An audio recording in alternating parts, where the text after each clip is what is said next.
Ժամացույցի սլաքները ցույց էին տալիս գիշերվա 3-ը, տան մեջ քար լռություն էր, այնքան խորը, որ լսվում էր անգամ սառնարանի մի ալար զզոցը։ Ես պառկած էի անկողնումս, աչքերս լայն բաց ու նայում էի առաստաղին։ Կողքիս դատարկ էր։ Արդեն 2-րդ տարին էր ինչ ամուսինս Արմենը Ռուսաստանում էր, Խոպանում։ Մենք նոր էինք ամուսնացել, երբ նա ստիպված եղավ գնալ տան պարտքերը փակելու համար։ Ես մնացել էի մենակ, սկեսրոջս տիկին Քնարիկի հետ։ Տիկին Քնարիկը նա այն հայ կանանցից էր, ովքեր կարծես քարից շինված լինեն, չոր, սակավախոս, միշտ սևերի մեջ։ Նրա դեմքին ժպիտ տեսնելը գրեթե անհնար էր։ Առավոտից երեկո տնային գործերով էր զբաղվում, մաքրում, եփում, բայց այդ ամենն անում էր լուռ, առանց ավելորդ բառերի։ Ինձ հետ խոսում էր միայն ծայրահեղ անհրաժեշտության դեպքում. «Անահիտ, հացը կերել ես»։ «Անահիտ, լույսը անջատի»։ Ես ինձ օտար էի զգում այդ տանը։ Ինձ թվում էր, թե նա ինձ չի սիրում, թե մեղադրում է ինձ, որ իր միակ որդին հեռու է իրենից, հանուն մեր ապագայի։ Բայց ամենասարսափելին գիշերներն էին։ Ամեն գիշեր, ճիշտ նույն ժամին, երբ տունը խորը քնի մեջ էր, ես լսում էի նույն ձայնը։ Ննջասենյակիս դռան հետևից լսվում էին ոցնաձայներ։ Հին մանրահատակը ճռում էր տիկին Քնարիկի ծանր քայլերի տակ։ Նա գալիս էր իր սենյակից, դանդաղ անցնում միջանցքով և կանգնում ճիշտ իմ դռան դիմաց։ Առաջին անգամ, երբ դա նկատեցի, սիրտս կանգնեց։ Մտածեցի, ինչ է ուզում, ինչու չի թակում, ինչու չի մտնում։ Նա պարզապես կանգնում էր։ Ես շունչս պահում էի, վախենալով անգամ շարժվել անկողնու մեջ, որպեսզի նա չիմանա, որ արթուն եմ։ Ես տեսնում էի նրա ստվերը դռան տակի ճեղքից։ Նա կանգնում էր այնտեղ մոտ 5, երբեմն 10 րոպե, լսում էի նրա ծանր շնչառությունը։ Հետո լսվում էր մի տարօրինակ ձայն,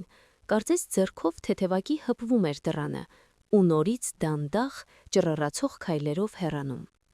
Սկզբում վախենում էի, հետո վախը փոխարինվեց կասկածով. ինչ է նա անում, հետևում է ինձ։ Արդյոք մտածում է, որ ես ինչ-որ վատ բան եմ անում, մինչ ամուսինս հեռու է։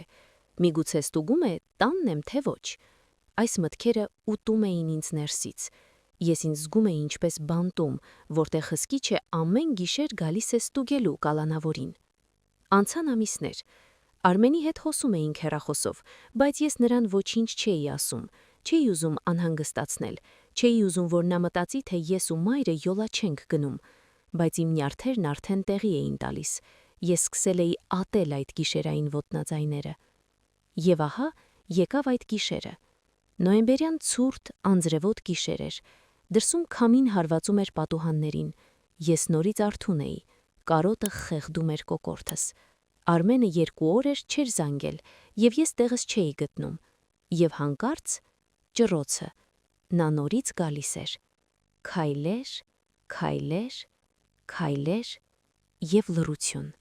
Նա կանգնեց դռան ետևում։ Ես տեսա ստվերը, զգացի նրա ներկայությունը, և այդ պահին իմ համբերության բաժակը լցվեց։ Զայրույթը, կարոտը, վիրավորանքը, անքնությունը, ամեն ինչ խառնվեց իրար։ Ես կտրուկ վեր թռա անկողնուց, մի քայլով հասա դռանը և ուժեղ բացեցի այն։ «Ինչ եք ուզում ինձանից», գոռացի ես, ձայնս դողալով։ «Ինչու եք ամեն գիշեր կանգնում այստեղ, ինչ եք փնտրում, չեք վստահում ինձ, հետևում եք, ասեք վերջապես, ինչ եք ուզում»։ Միջանցքում մութ էր, միայն դրսի լապտերի թույլ լույսն էր ընկնում նրա դեմքին։ Տիկին Քնարիկը կանգնած էր, ձեռքը դեռ օդում պահած, կարծես ուզում էր դիպչել դռանը։ Նա հագին ուներ իր հին մաշված խալաթը։ Երբ ես բղավեցի, նա չցնցվեց, չվախեցավ։ Նա պարզապես դանդաղ բարձրացրեց գլուխը և նայեց աչքերիս։ Ես սպասում էի կռվի։ Սպասում էի, որ նա կնախատի ինձ տոնի համար, բայց այնինչ տեսա նրա դեմքին, սառեցրեց իմ զայրույթը։ Նրա աչքերը, միշտ չոր ու խիստ այդ աչքերը լցված էին արցունքներով։ Նրա դեմքը այնքան ծեր ու հոգնած էր երևում այդ կիսախավարում։ Նա մի պահ լռեց, հետո ձայնը խուլ ու դողդոջուն հազիվ լսելի շշնջաց. «Աղջիկս, ես չեմ հետևում, ես պահպանում եմ»։ Ես քարացա։ «Ինչ»։ հարցրի շշուկով։ Տիկին Քնարիկը խորը հոգոց հանեց, ձեռքը դանդաղ իջեցրեց ու դրեց դռան շրջանակին։ «Ամեն գիշեր», սկսեց նա, ու նրա ձայնի մեջ այնքան ցավ կար, Երբ Արմենս փոքր էր, ես գալիս էի այս դռան մոտ։ Նա վախենում էր մթից։ Ես կանգնում էի այստեղ, որ նա զգա իմ շունչը, որ իմանա մենակ չէ ու քնի։ Երբ մեծացավ, էլի գալիս էի, պարզապես լսելու նրա շնչառությունը, իմանալու, որ տանն է, որ ապահով է։ Նա դադար տվեց, սրբեց աչքի անկյունը կոշտուկավոր մատներով։ Հիմա նա չկա, տունը դատարկ է, բայց դու այստեղ ես, Անահիտ, դու ես նրա սիրտը։ Ես գիտեմ, թե ինչ է նշանակում սպասել։ Ես իմ ամուսնուն, Արմենի հորը, սպասել եմ 5 տարի, գիտեմ, թե ինչպես է բարձը խեղբում գիշերը, գիտեմ, թե ինչպես ես լաց լինում, երբ գլուխդ դնում ես վերմակի տակ։ Նա մի քայլ մոտեցավ ինձ։ Ես գալիս եմ այստեղ,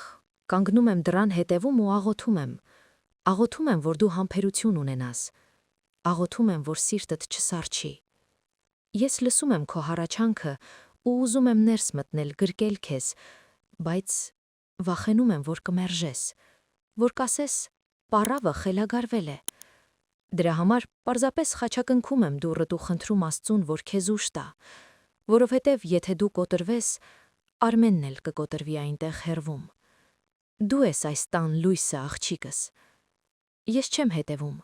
ես պարզապես քո քունն եմ հսկում, ոնց որ ժամանակին որդուս քունն էի հսկում։ Իմ կողորթում մի մեծ գունդ հավաքվեց, այնքան մեծ, որ շնչել չէի կարողանում։ Այս խիստ, սառը կինը, ում ես համարում էի իմ թշնամին, ամեն գիշեր կիսում էր իմ ցավը դռան հետևում։ Նա սիրում էր ինձ յուրովի, լուռ, աննկատ, հայկական մոր պես, ով սովոր է իր ցավը ներսում պահել։ Ես չդիմացա։ Առաջին անգամ մեր համատեղ կյանքի ընթացքում ես գրկեցի նրան։ Գրկեցի այդ փոքրամարմին, սևազգեստ կնոջը ու սկսեցի բարձրաձայն լաց լինել։ Նա չհրեց ինձ։ Նա իր դողացող ձեռքերով գրկեց իմ մեջքը, գլուխս դրեց իր ուսին ու սկսեց շոյել մազերս։ Ոչինչ, աղջիկս, ոչինչ, շշնջում էր նա։ Կգա, Արմենը կգա։ Մենք իրար ունենք։ Մենակ չես։ Այդ գիշեր մենք երկար նստեցինք խոհանոցում, թեյի բաժակի շուրջ։ Մենք չէինք խոսում։